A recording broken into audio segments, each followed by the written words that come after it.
better than it was in any other place. So I appreciate you both very much. Thank you. Yeah, it looked really faded. Oh no, just that it's kind of looking yellow. Yeah, you think so? Are we still at 4? No, I appreciate it. No, I'm just amateur. So here's what I had before. It looks a little cold though, doesn't it? Oh, yeah. What are we down to? I mean, I'm just doing auto settings because I'm in this weird ass position right now. Those ones that just below it. These are. Oh yeah, I didn't know these are fluorescents. Yeah,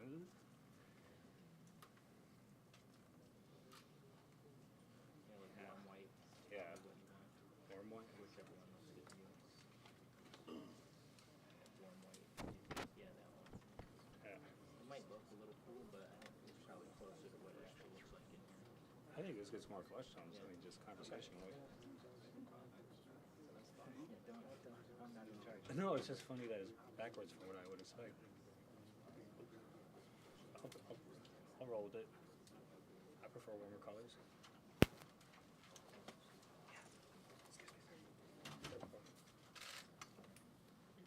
Morning.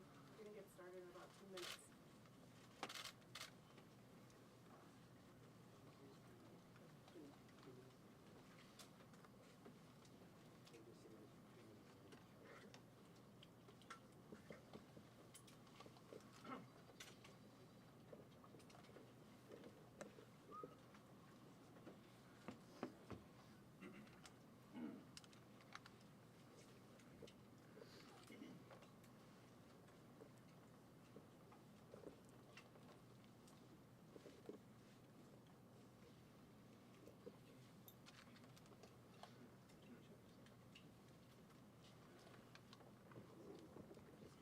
Check.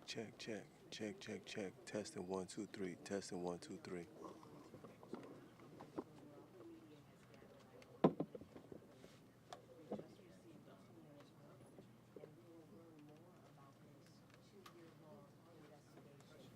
It's likely it will reflect and endure some of what we heard from the streets investigation. You may remember the Minnesota Department of Human Rights also investigated the Minneapolis police district, and that investigation found that the department had a history of racial discrimination. Everything from traffic stops, even it found challenges with how the training happened within the police department. Now, back when George Floyd was killed, we saw the nation bubble. We saw protests not only here in Minneapolis, but across the country.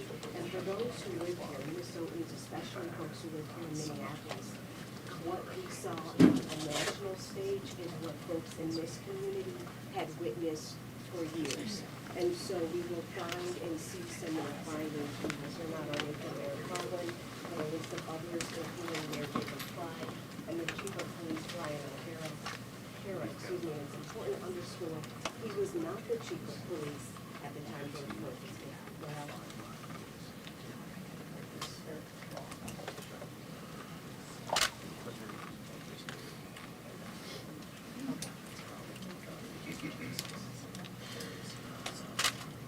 Testing 1 2 3. Yeah, sure. Yeah.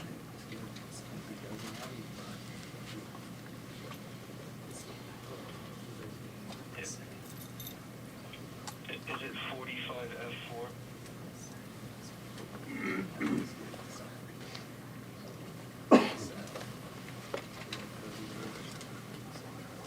He said it's just breaking up.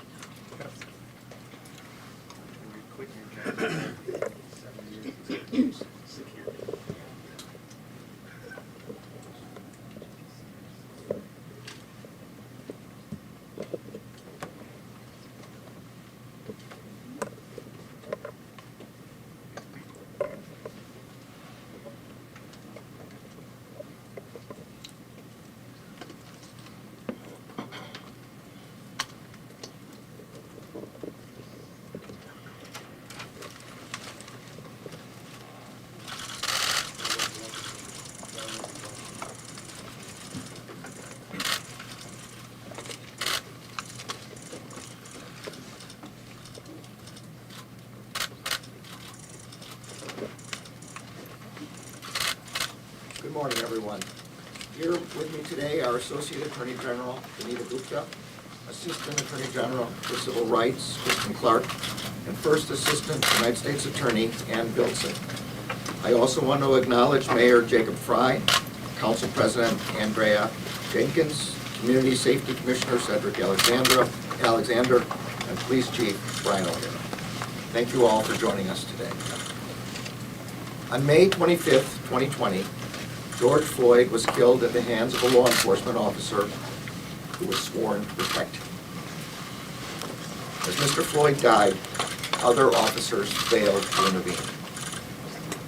The Justice Department has since convicted 4 former Minneapolis police officers for their roles in the death of George Floyd. As I told George Floyd's family this morning, his death has had an irrevocable impact on the Minneapolis community, on our country, and on the world. His loss is still felt deeply by those who loved and knew him, and by many who did not. George Floyd should be alive today. Shortly after I was sworn in as Attorney General, I announced that the Justice Department had opened a separate civil investigation into whether the Minneapolis Police Department, the MPD, and the City of Minneapolis engage in a pattern or practice of unconstitutional or unlawful policing. I am here today to announce the findings of that investigation. I am also announcing that the Justice Department, the City of Minneapolis, and the MPD have agreed in principle to negotiate towards a consent decree. Since opening the investigation, the Justice Department has engaged in a comprehensive review of MPD's policies, training, supervision, and use of force investigations.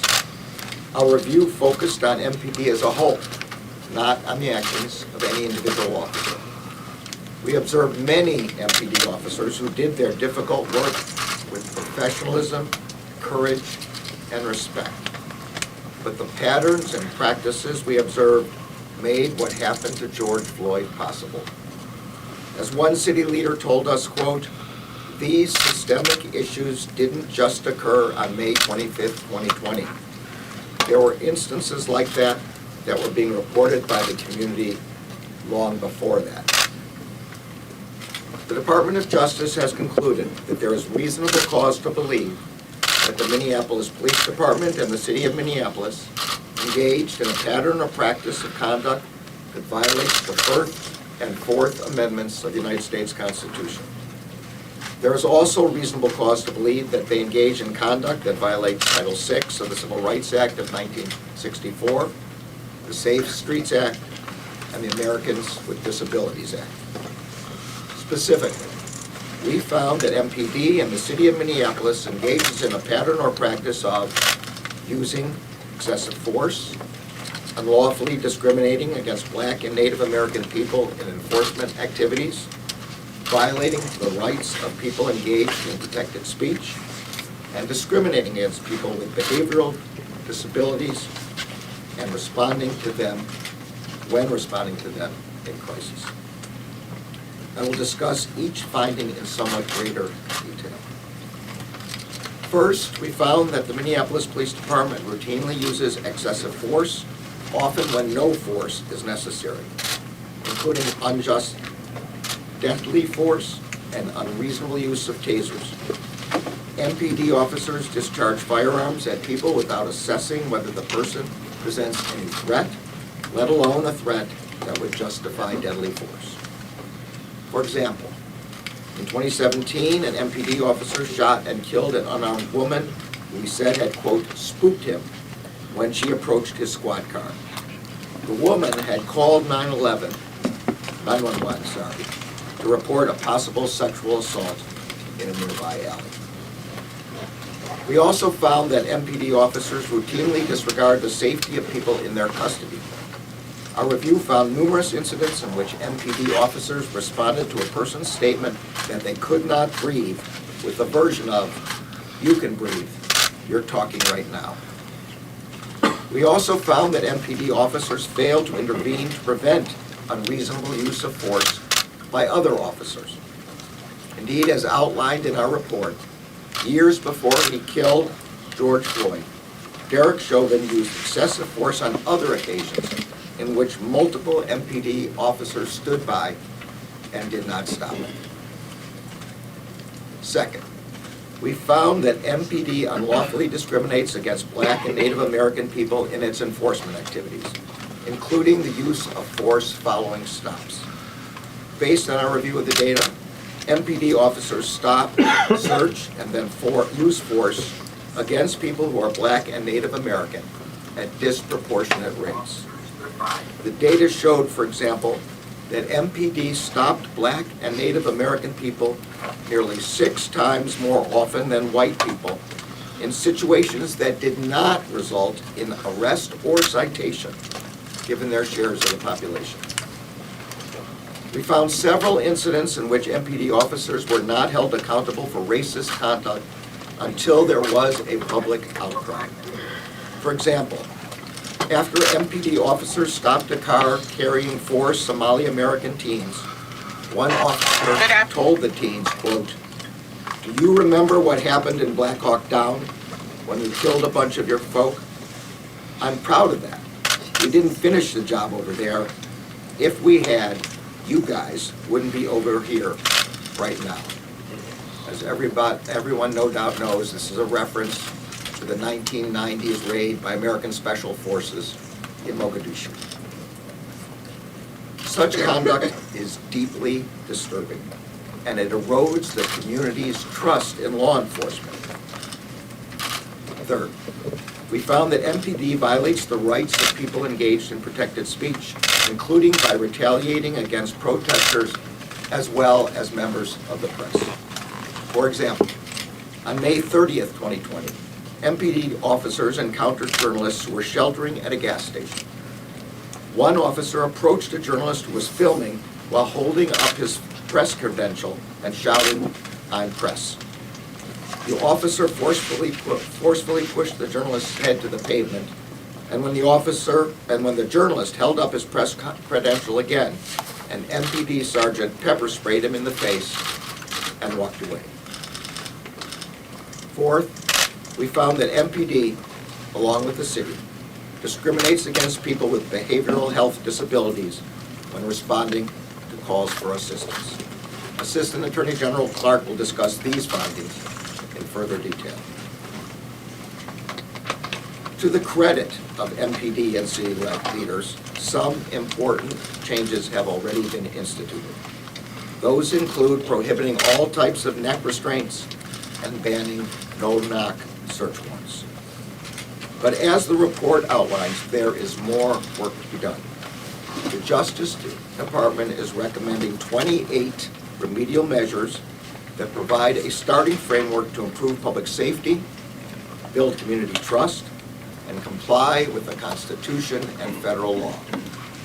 As I noted at the outset, in an important step toward reform, the City of Minneapolis and MPD have signed an agreement in principle with the Department of Justice.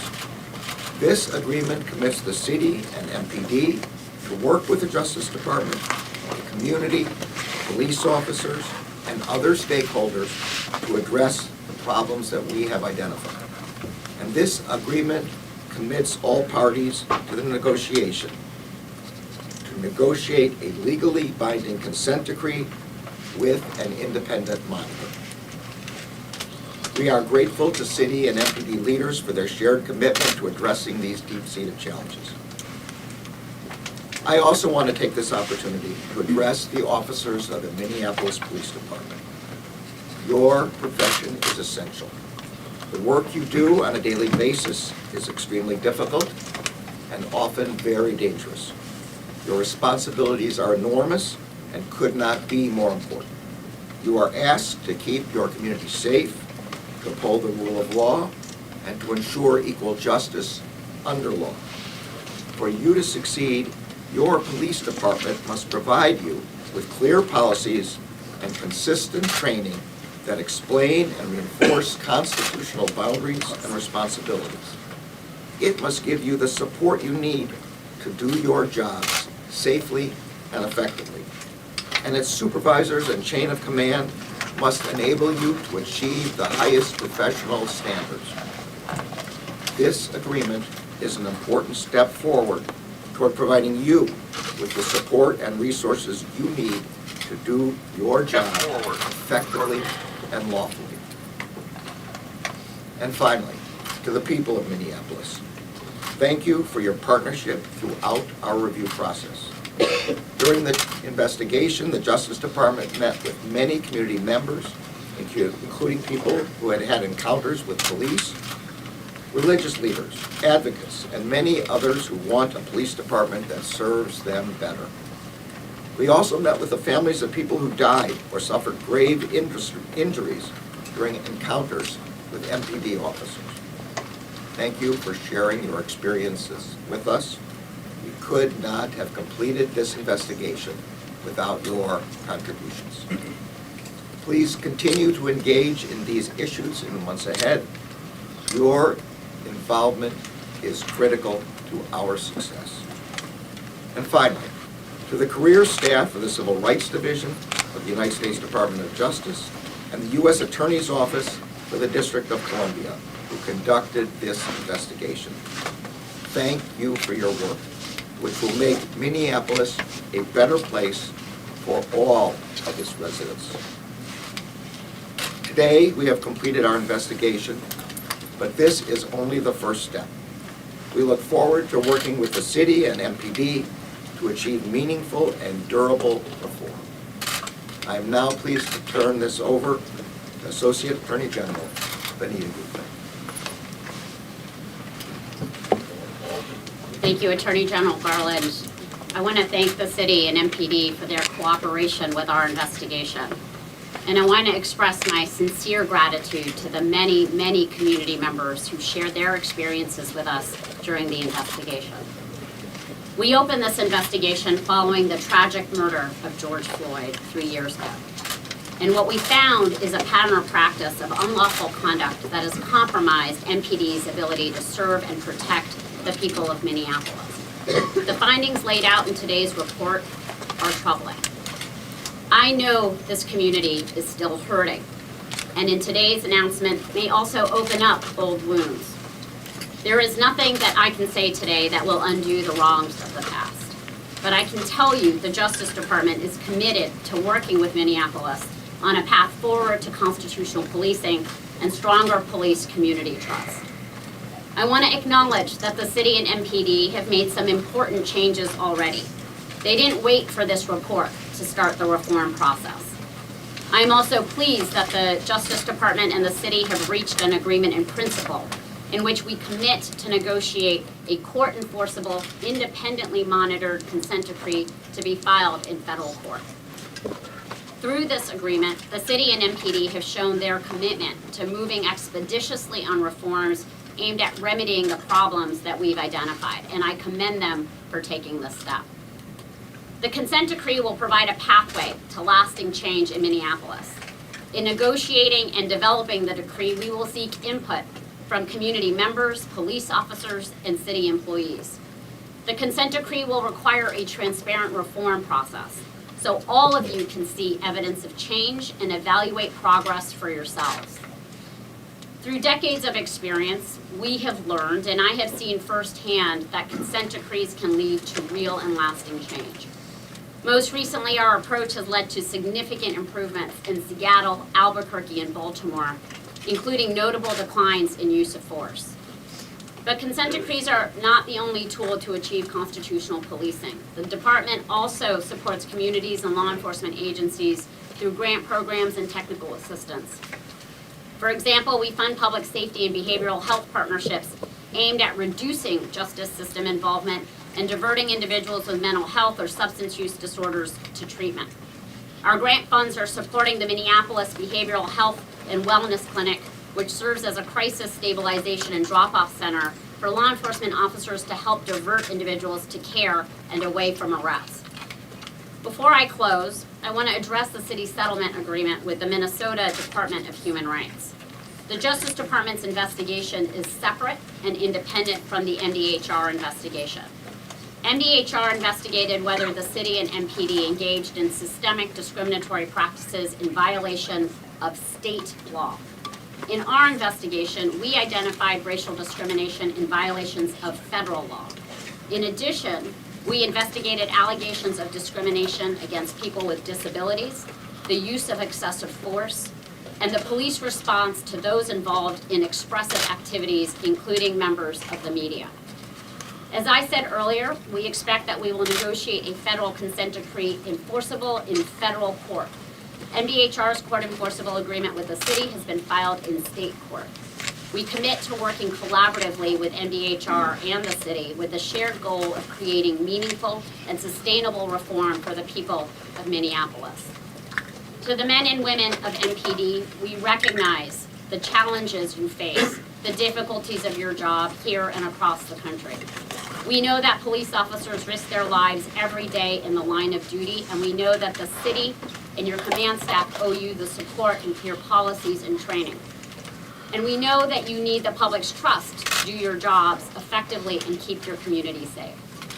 To the people of Minneapolis, police reform does not happen overnight, and it does not happen without you. It will take time, focused effort, and sustained commitment. In the months ahead, we will need this entire community to help us craft solutions that will result in real and lasting change here in Minneapolis.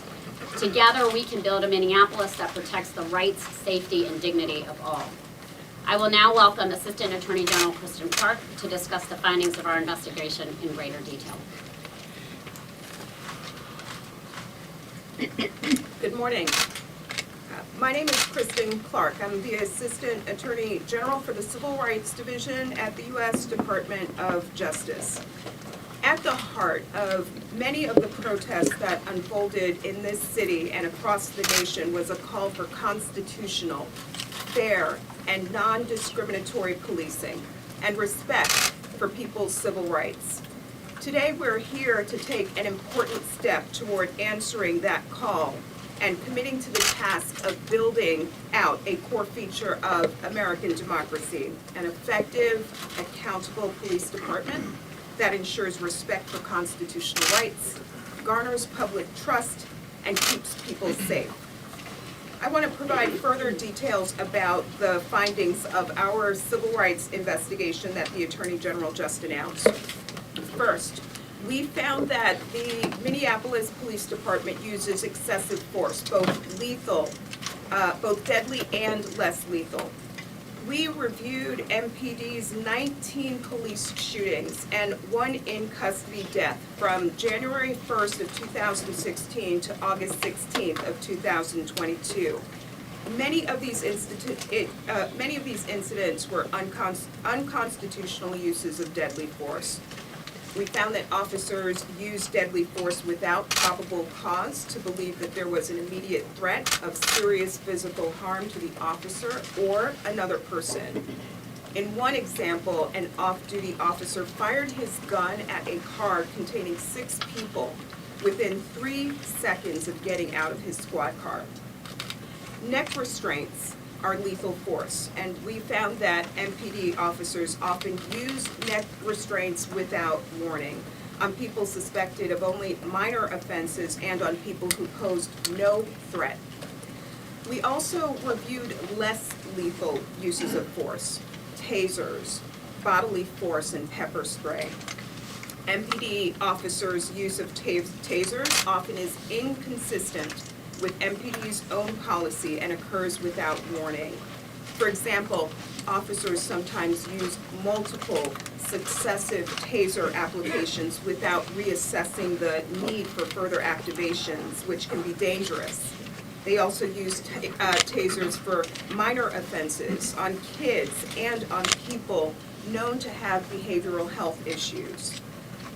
We found that MPD unconstitutionally uses bodily force and pepper spray against people who have committed minor offenses or no offense at all. In addition, we saw repeated instances of excessive force against kids without appropriate attempts to de-escalate the situation. In one instance, an MPD officer wearing street clothes drew his gun and pinned a teenager to the hood of a car for allegedly taking a $5 burrito without paying. In addition, we found instances where MPD officers did not adequately ensure the safety of people in their custody. For example, after pepper spraying a group of people who were fighting, MPD officers ignored pleas to call an ambulance for one woman who needed help because she had asthma. Disregarding the medical distress of a person who is in custody or after a use of force is unlawful. And often officers who could have intervened to stop the use of excessive force by their colleagues did not do so. This violates the Constitution. Our second finding is that the Minneapolis Police Department unlawfully discriminates against Black people in its enforcement activities. This is a first-time finding for us, that the police department also discriminates against Native American people in its enforcement activities. With our statistical experts, we reviewed over 5 years of MPD data from November 1st of 2016 to August 9th of 2022 on roughly 187,000 traffic and pedestrian stops. We also conducted interviews and ride-alongs, and we reviewed other documents and information that the city provided. As part of this systemic discrimination, we found that MPD disproportionately stops Black people and Native American people. During stops involving Black and Native American people, MPD performs searches more frequently than during stops involving white people, even when they behave in similar ways. MPD also uses force during stops involving Black and Native American people more frequently than they do during stops involving white people, even when they behave in similar ways. This too is another first. This is the first time that we have made a finding that the police department unlawfully discriminates by using force after stops against Black and Native American people. Starting in late May 2020, when George Floyd was killed, MPD officers suddenly ceased reporting race and gender in many stops despite MPD policy requiring them to collect this data. We estimate that the percentage of daily stops with known race data reported dropped over 35 percentage points during this period. Still, our analyses of the reported racial data from May 25th of 2020 to August 9th of 2022 showed significant racial disparities in searches and use of force. Working with our statistical experts, we did not find that there was a legitimate, non-discriminatory reason for such different treatment for Black and Native American people during stops or the other enforcement activities that we examined. We also found that the MPD violates people's First Amendment rights by retaliating with force against people engaged in protest and engaged in demonstrations. We saw officers push and pepper spray protesters who posed no threat. Where protesters resisted police commands, officers used force to punish them well after any threat had ended. For example, during a protest in March of 2021, officers beeped, kicked, and shoved protesters even after they were restrained. One officer used his full body weight, kneed a passive, restrained protester in the neck as he lay face down, an act that amounted to deadly force. MPD retaliates against journalists and unlawfully restricts their access during protest. Under the First Amendment, the press must be allowed to safely gather and report the news. In addition, we found that the police department retaliates against people who challenge or question them during stops and calls for service. The Constitution protects the right to criticize officers, even with profanity. We also found that MPD officers retaliate against people who observe and record them, even though they have a right to do so. All of this violates the law. Our fourth and final finding is that the MPD and the city of Minneapolis discriminated against people with behavioral health disabilities when responding to calls for assistance. Many calls for service related to behavioral health do not require a law enforcement response. These calls often involve no violence, weapon, or immediate threat. And in these circumstances, a law enforcement-led response can lead to trauma, injury, and even death to people experiencing behavioral health issues. But these harms may be avoided by dispatching behavioral health responders where appropriate. And they can be mitigated by sending behavioral health responders with police where a law enforcement response may be needed. To assess the police department and city's response to behavioral health calls, we analyzed a random sample of behavioral health-related 911 calls to which MPD responded. And we learned that MPD and the city often send the police unnecessarily and that people are harmed as a result. For the vast majority of the calls we reviewed, the person needing behavioral health attention was not reported to have a weapon or to pose an immediate threat. Only 0.45% of over 100,000 mental health calls resulted in an arrest at the scene. This underscores that the current reliance on police-only responses is unwarranted. In December of 2021, the city launched a mobile crisis response pilot program that provides a behavioral health response in addition to or instead of a police response. And that program is a step in the right direction, but that pilot effort lacks the capacity to promptly respond to calls throughout the city. And as a result, MPD continues to be the primary response to behavioral health calls. These findings are serious, and we enter the path to reform with a plan to put in place lasting and enduring changes that will ensure the constitutional, fair, and non-discriminatory policing to which people in this great city are entitled. As I close, I want to extend my gratitude to the mayor and the police chief for joining us today and for their collaboration. I also want to extend deep appreciation for the people across Minneapolis who worked with us at every step of this process. Thanks to the residents, the community leaders, the civil rights advocates, the police officers, and many others who used their voice in this process. An enormous and important task lies ahead, and we want this community to hear us clearly. We stand with you at every stage of the process that lays ahead. I'll now turn the floor over to Ann Dilson, First Assistant U.S. Attorney for the District of Minnesota.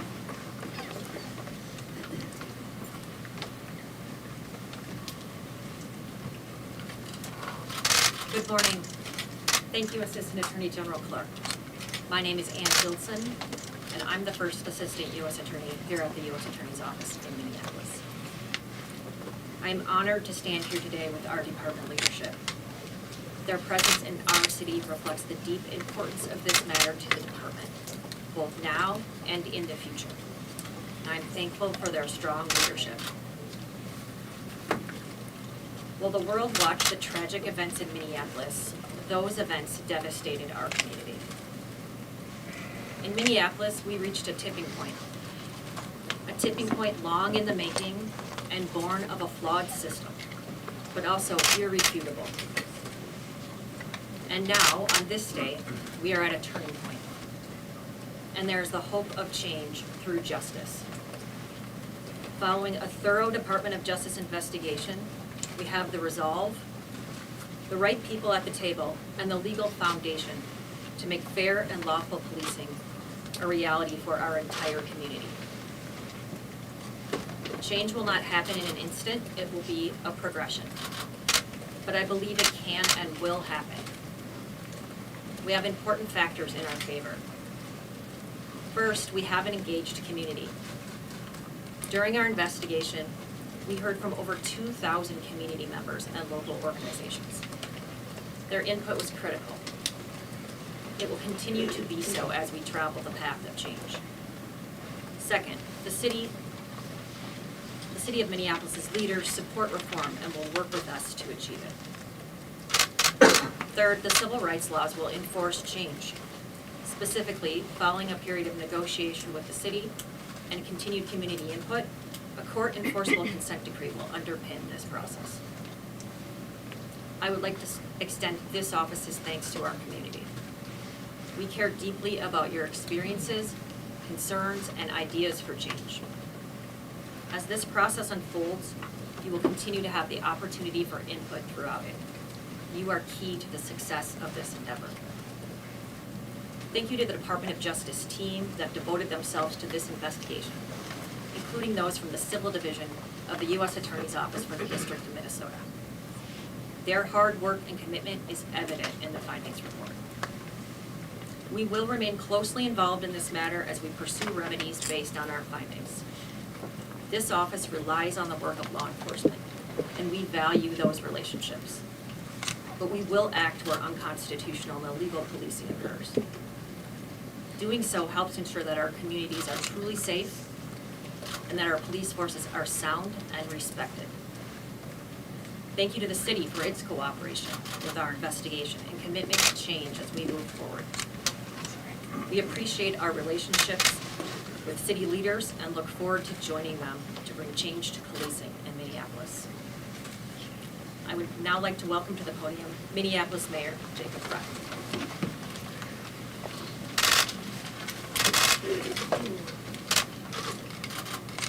I remember watching the video of George Floyd's murder for the very first time and heading into my office late at night and pacing with one thought in my mind, which is that now things have to be different.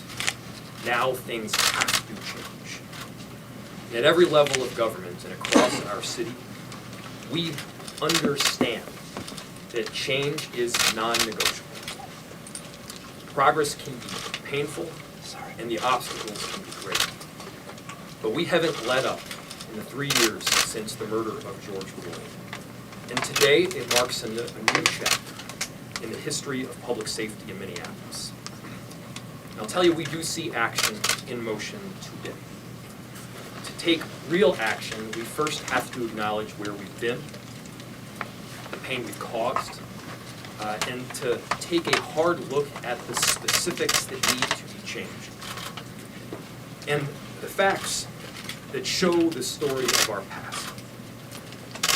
I want to give a huge thank you to United States Attorney General Merrick Garland, the whole team at the Department of Justice, and our team here locally at the U.S. Attorney's Office. Thank you for your collaborative approach.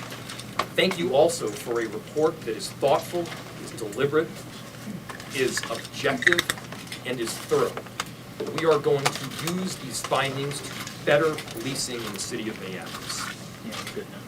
Thank you to our attorneys locally at the city of Minneapolis who have been at the table hard negotiating.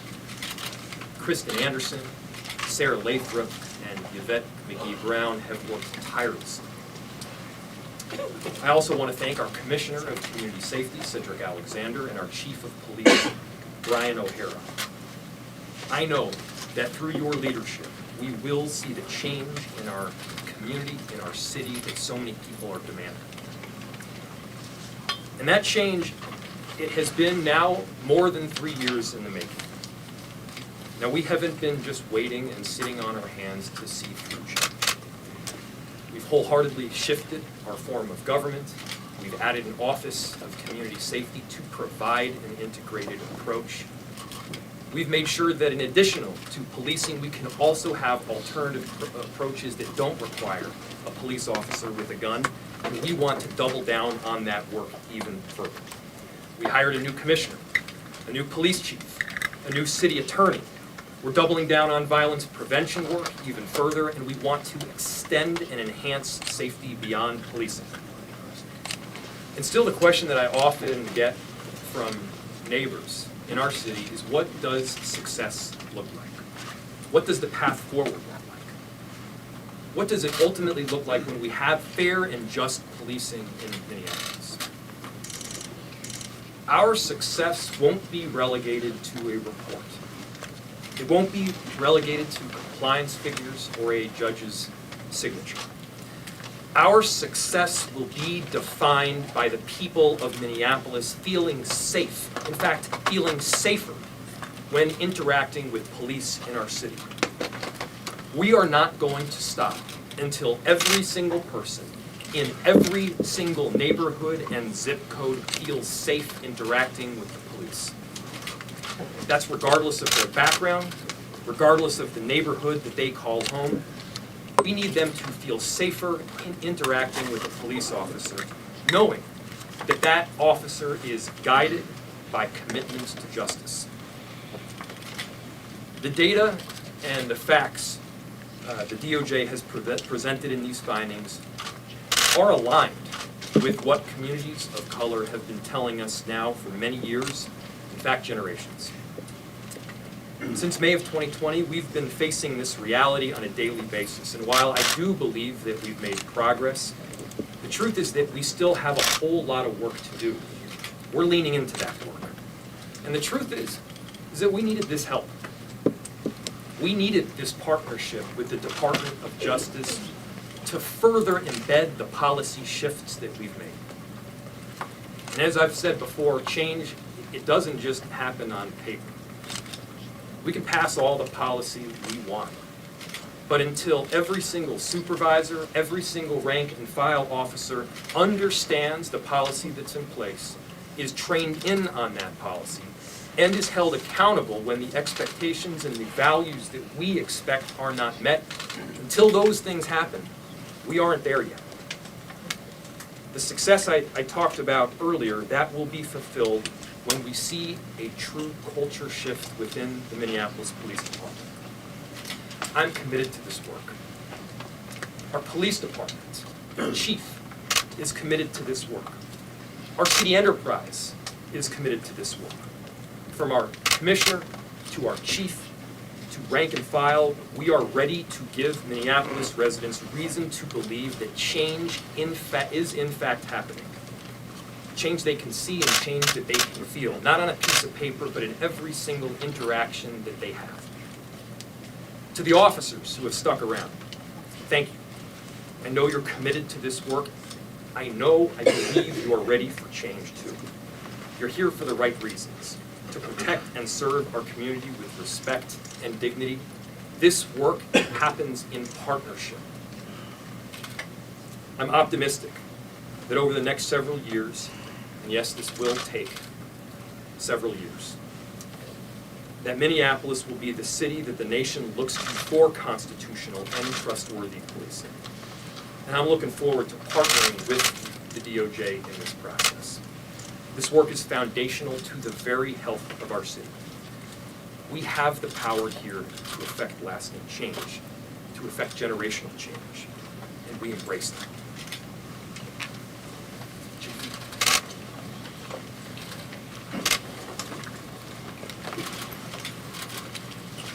My name is Brian O'Hara, and I am the Minneapolis Chief of Police.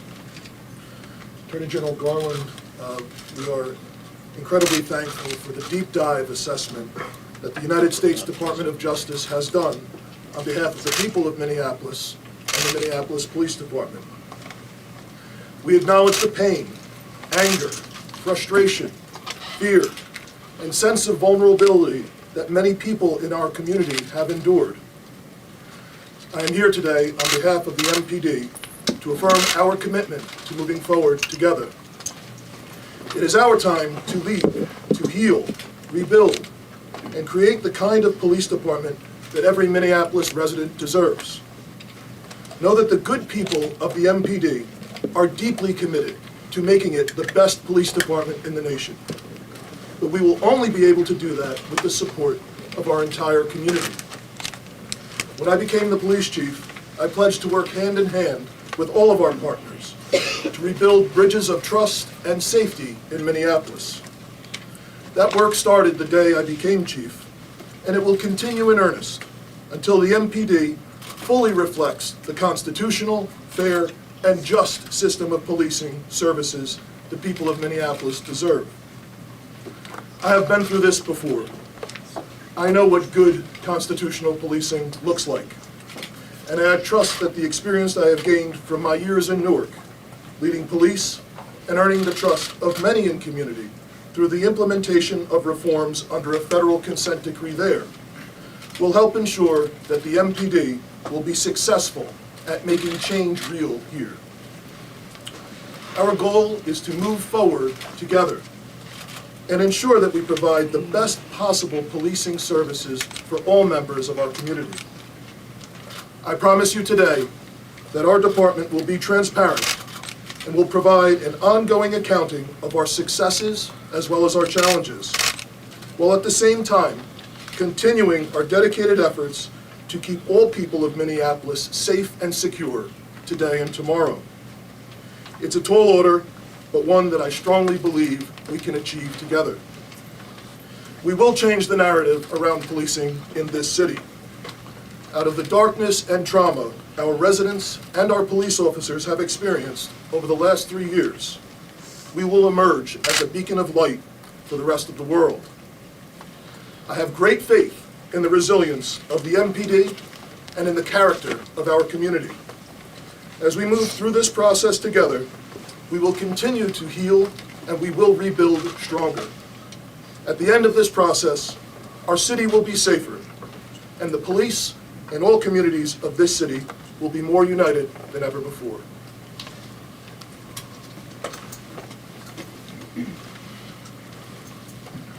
Thank you, Chief. At this time, we will take some questions from the media. I ask that you please stay on topic. If I call on you for a question, please state to whom your question is posed so we can have the right person at the podium.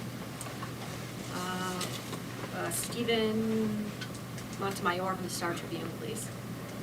Yes, can you provide a little more detail on sort of the immediate next steps from this process? And to whom is your question? To yourself or Attorney General Garland. The immediate next steps are consultations with stakeholders, of which there are many in the community. And I'm going to, because you're looking for more detail than just that general answer, I'm going to ask Kristen Clark. The community will be deeply engaged every step of the way. The city has entered into an agreement in principle and agreed to enter into a consent decree that will include an independent monitor. That consent decree will be entered in a federal court before a federal judge. We will take in input from the community, from stakeholders, and from law enforcement in putting together the terms of that consent decree. That will include the reforms that we deem necessary to resolve the 4 core findings that are set forth in the Justice Department's findings report.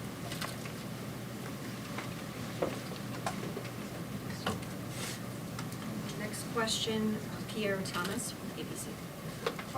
General Garland, if you would. You had similar findings in the city of Louisville. Now it's not in a major city. How concerned are you that this is a situation and a practice that you see across the nation? And speak, if you would, to the importance of addressing it in the sense that Black people, brown people, this is deal with how they live their daily lives. How do you address it?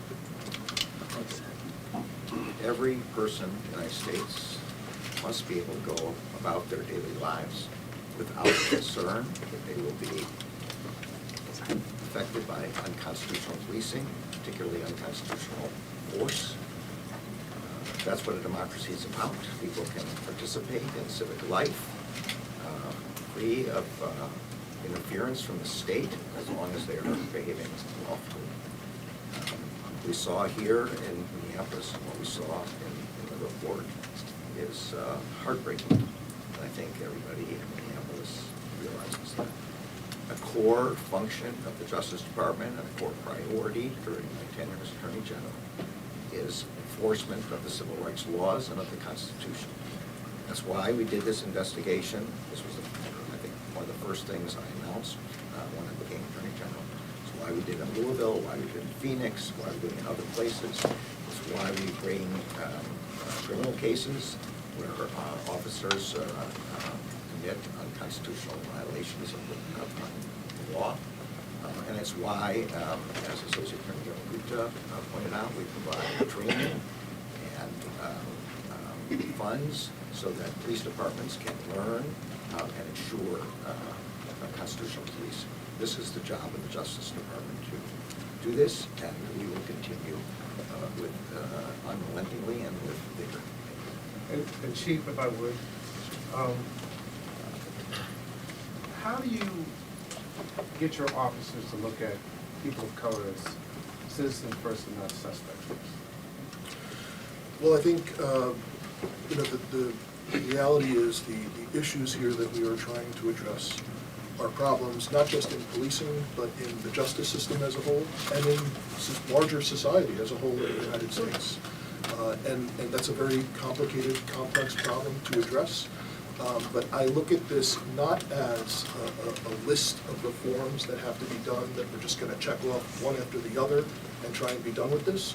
This is truly about trying to change culture around policing and trying to really build bridges and trying to ensure that, while we are faced with very real challenges, addressing street crime and violence, trying to keep people alive, that as we do so, we have a culture that our officers, intentionally try to earn people's trust in every interaction that they do. So this isn't something that started overnight. This has been building up for decades historically, but it's something I believe very confidently through this process, we will be in a situation increasingly where more people will have faith in our police department.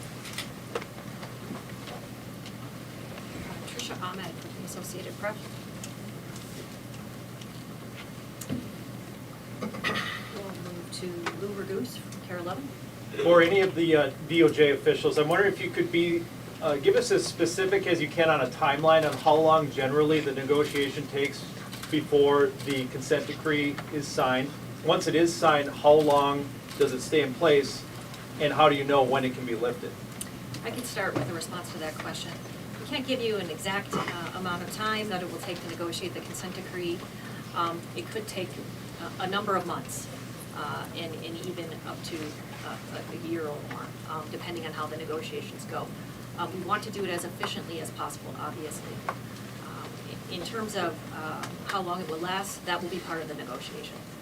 And then just as a follow-up, who will be the independent monitor, and could any of this get altered if there's an administration change?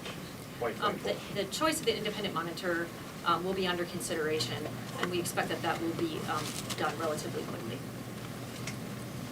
Next question, we have Ernesto Londoño from the New York Times. Hi.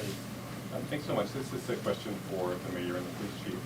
Can you address the staffing level and the extent to which you think that poses a challenge as you embark on this era of transformation? And secondly, I'm wondering if you think it's sound policy to have two separate monitors overseeing the state and the federal consent decrees. And could you conceivably combine those two since there's an overlapping set of recommendations? Thank you to the questions. To the second, is it sound policy to have two different independent monitors that may or may not agree whether compliance has been met or not? No, it is not. Very early on in this process, the council president and I made clear that one of the pieces where coordination was essential was with an independent monitor. We don't want two distinct agreements with two distinct monitors, with two different determinations of whether compliance has been met or not. That's not a way to get to clear and objective success. And so what we as a city are committed to is working with both the DOJ as well as the state to getting to an individual that can be the monitor, and making sure that none of the provisions within the respective agreements conflict. That's essential. Part of the area where I feel that collectively we have not done enough as a city and enough in MPD is making sure that in addition to policies being passed, that policies are fully understood, that the different circumstances that can arise, officers know what to do, how to do it, and then ultimately they're held accountable when they don't. And to your Your second question was regard to the numbers that we have. Obviously, we've seen a whole lot of attrition over the last several years. We need police officers to handle some of the most difficult circumstances that exist in our city, and we need constitutional policing. Both of these things are true at the same time. And the work of recruiting right now is ongoing, but the message to would-be recruits is, this is an opportunity to be part of the change. This is an opportunity to set a tone and make a difference for the residents of our city and be an example for others to follow. So if you want to be on the cutting edge, if you want to come in at the ground level of doing a ton of work with a whole lot of experts and people who are committed to just constitutional policing, Minneapolis is the place to come. But we are insisting on those values.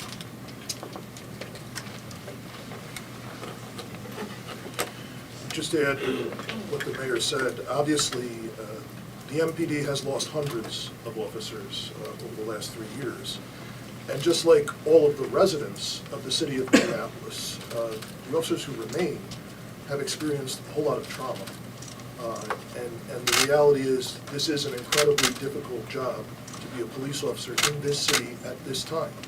But they have made incredible progress, fighting back some of the highest levels of violence that the city has seen in a generation.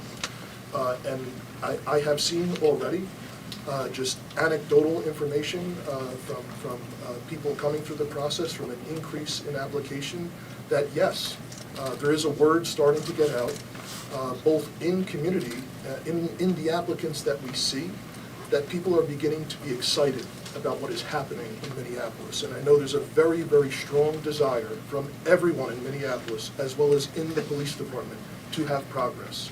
So as the mayor said, we're just trying to tap down on that and get the word out all across the country, but especially to our residents. If you want to be a part of making this better, if you want to be an example for the world how we can get it right, this is the place to come, but it is not an easy job to try and do that.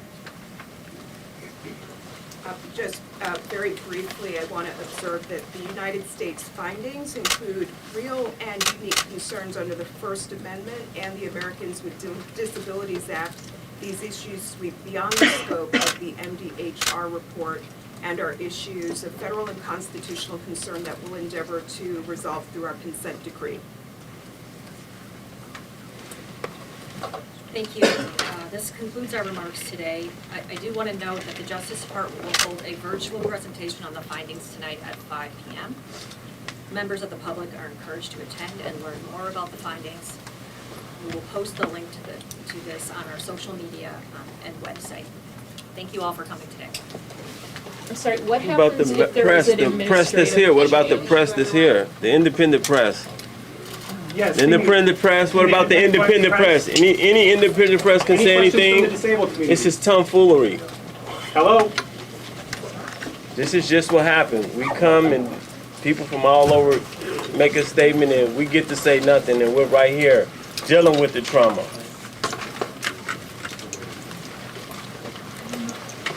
This is flapdoodle on all levels. Independent press get to say nothing as usual.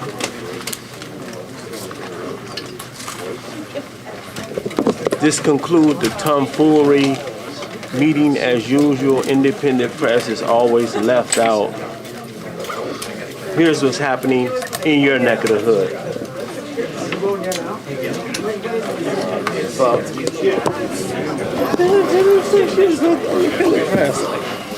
Come on, Coop. Hey. What's up? Man, crouching for so long. It just isn't good over here. Thank you all for tuning in. This is Nico from Unicorn Riot. We're here back in the press gaggle, the gaggle of press. That was the DOJ press conference along with the Minneapolis Police Department about the consent decree that is now going to be in negotiations to figure out. We're going to run over across the street to the City Hall and catch the community's press conference that CUAPB, Communities United Against Police Brutality, are putting on in about 15 minutes. So if you all stay tuned, come back and check out unicornriot.ninja across our social media platforms. This is Nico. Thank you, Dan, for running the back end. And we'll be back live in about 15 minutes. You can take it down. Yeah, I did record it. God, I didn't know how to like get on the list. I wanted to ask, like, I wanted to ask